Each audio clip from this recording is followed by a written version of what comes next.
ہر تشہد میں اللہ کے بعد سب سے برترین مخلوق رسول اللہ، ہمیں کیا گواہی دینی سکھائی گئی؟ وَأَشْهَدُ أَنَّ مُحَمَّدًا عَبْدُهُ وَرَسُولُهُ۔ مقام عبودیت سے کسی کو باہر مت نکالنا کہ لوگوں کو وہ اللہ جیسا لگنے لگے۔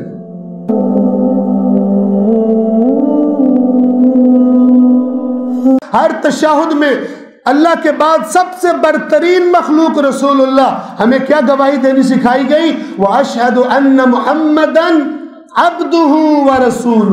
مقام عبودیت سے کسی کو باہر مت نکالنا کہ لوگوں کو وہ اللہ جیسا لگنے لگے۔ ایسی تعریف کرنا، ایسے ڈیفائن کرنا، اگر صفات بھی بیان کرنی ہے تو ایسے بیان کرنا کہ سننے والے اسے اللہ کی طرح نہ سمجھنے لگے، اسے اللہ کا بندہ سمجھے۔ وَأَشْهَدُ أَنَّ مُحَمَّدًا عَبْدُهُ وَرَسُولُهُ۔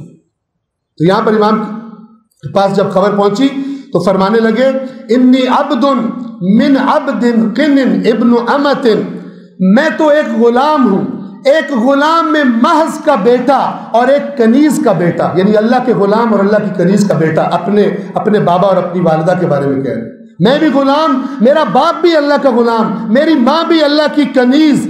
ذمتنی الاسلاب والارحام، میں صلبوں میں رہا، میں رحموں میں رہا۔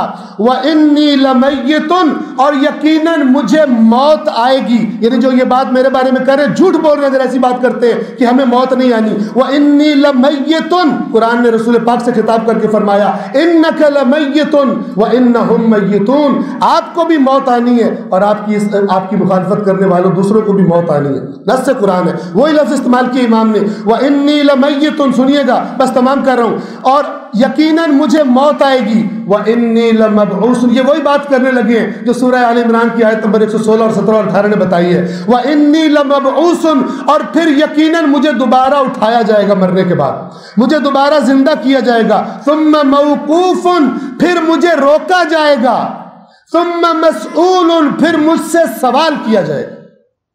امام فرما رہے اینن وہی فرما رہے جو منظر عیسیٰ کے بارے میں قرآن نے بتایا، مجھے جب اٹھایا جائے گا دوبارہ، مجھے روکا جائے گا اور مجھ سے پوچھا جائے گا۔ کیا پوچھا جائے گا؟ امام فرماتے ہیں وَاللَّهِ لَأُسْأَلَنَّ عَمَّا قَالَ عَنِّي هَذَا الْكَذَّابِ، اللہ کی قسم اس کذاب نے مجھ پر جو تہمت لگائی ہے، مجھ سے قیامت کے دن اس کے بارے میں حتماً اللہ نے سوال کرنا۔ توجہ فرما، اللہ کی عدالت ایسی دکھائی ہے آئینہ، ایسی دکھائی ہے قرآن۔